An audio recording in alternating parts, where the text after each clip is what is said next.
rebuilding? Have you talked about what happened in 2023? No, we haven't. I think that's in the past, honestly. We're teammates now, and we have one goal. That's to win a championship. And, you know, I'm coming in. I want to win a championship, too, and I'm pretty sure that's her main goal, too. So whatever I can do to help win a championship, that's the goal right now. Pay attention to what just happened there. Raven Johnson just dodged a question about her and Tammy Fagbenle being teammates after their 2023 championship clash. No hesitation, straight to business. That's not just media training. That's a player who knows exactly what narrative she's shutting down before it starts.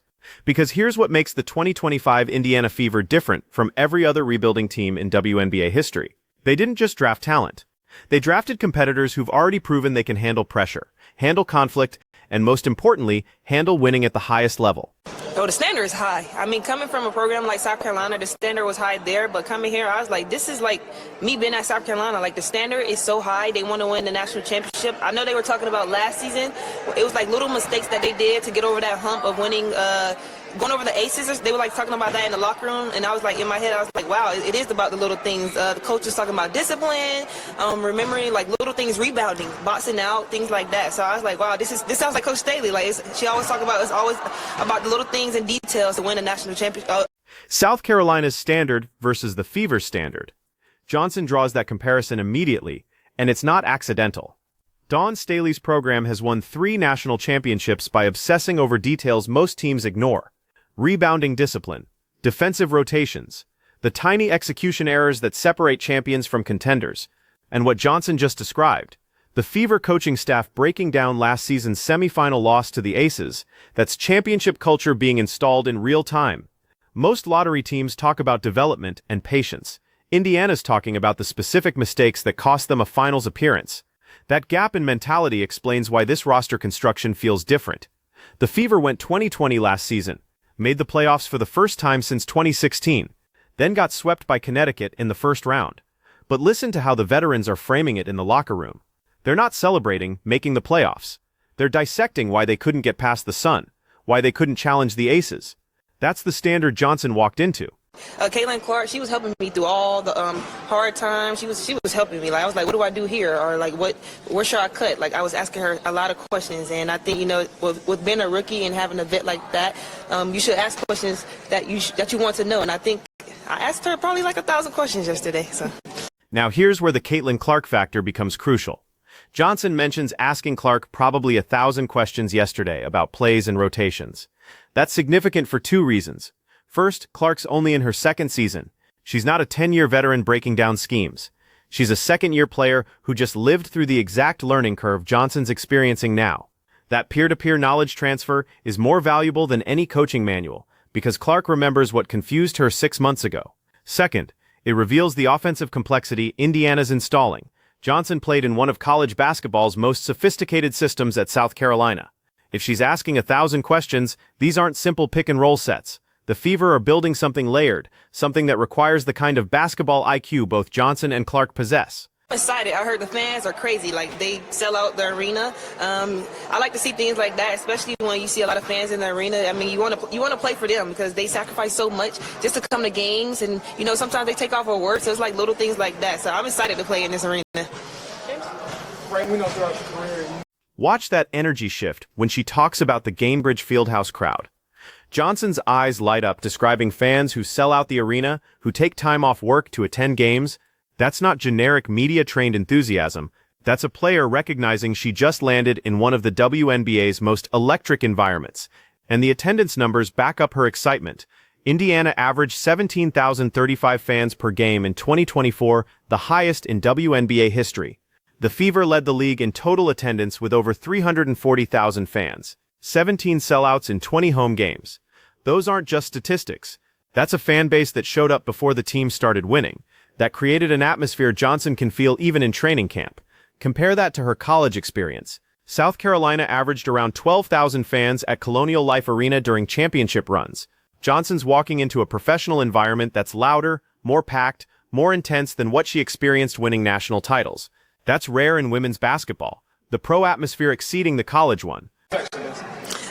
Honestly, I was telling my mom this, like, 2 days ago? I let go, let God. Like, I let God control everything, honestly. I used to, like, my sophomore, junior year, I used to stress about everything. Every little mistake I did, I used to stress about it, but now I just let go, let God. And if you make a mistake, just try to, don't dwell on those mistakes. Try to make it better. So I let go, let God. That's my motto, honestly.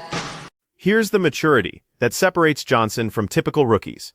Let go, let God isn't just a catchphrase. That's a fundamental mindset shift that most players don't figure out until year 3 or 4. Johnson admits she used to stress over every mistake during her sophomore and junior years at South Carolina. Perfectionism that creates paralysis.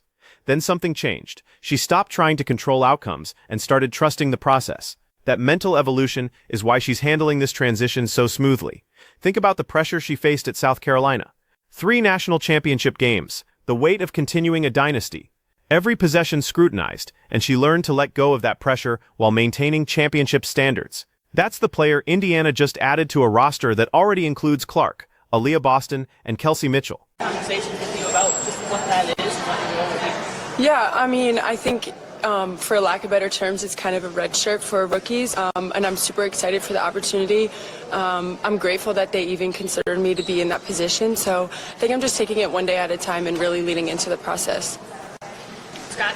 Did you have the inclinations that people were interested in you during the draft and all of that, or what was that like going through? Yeah, I did. We had a couple of Zooms with them. It kind of was just a waiting game and seeing where I was going to go. But again, like I said, I think I'm just super excited for this opportunity and taking it day by day. How the first couple days of camp compared to your expectations of what the program will be like? Now let's talk about J.C. Sheldon. Because the 10th overall pick is getting overlooked in all the fever hype, and that's a mistake. Listen to how she describes this opportunity. Kind of a red shirt for rookies. That's someone who understands exactly what role she's filling. The Fever used their 10th pick on a player who won't demand immediate minutes but brings championship DNA from Ohio State. Sheldon played in 2 national championship games, knows how to operate within a system, and most importantly, doesn't need the ball to impact winning. That's roster construction at its finest. And pay attention to her body language during that answer. Calm, measured, grateful for the opportunity. No entitlement, no frustration about potentially sitting behind Mitchell and Clark in the rotation. Just focus on the process. That's the type of player who survives year 1 and becomes valuable by year 2. Honestly, I don't think so. I think more they see me as a three-point shooter. I think in the past year or so is when I've been able to get in the paint pretty much. Last one, Scott. What's been important in your development? I get the answer all the damn questions. How you've increased that over the last 7 years? Yeah, I think my development in my three-point shot is more mental. I think when I'm not worried about making shots is when I make my shots, and just doing other things to help improve my shot. All right. Here's what Sheldon just revealed about scouting reports. Teams see her as a three-point shooter. That's it. Not a penetrator, not a playmaker, just a spot-up threat. And she's not arguing with that assessment. She's embracing it. But then she drops something interesting. Her three-point development is more mental than mechanical. She shoots better when she's not worried about making shots, when she's contributing in other ways first. That's self-awareness most rookies don't possess. Think about what that means for Indiana's spacing. They've got Clark running the offense, Boston controlling the paint, Mitchell slashing and creating. Sheldon doesn't need to do any of that. She just needs to stand in the corner, knock down open threes, and play solid defense. That role clarity is why she'll stick in this league. The Fever went into the draft with specific needs: defensive versatility, championship experience, players who understand their role, and execute it without drama. Johnson and Sheldon check every box.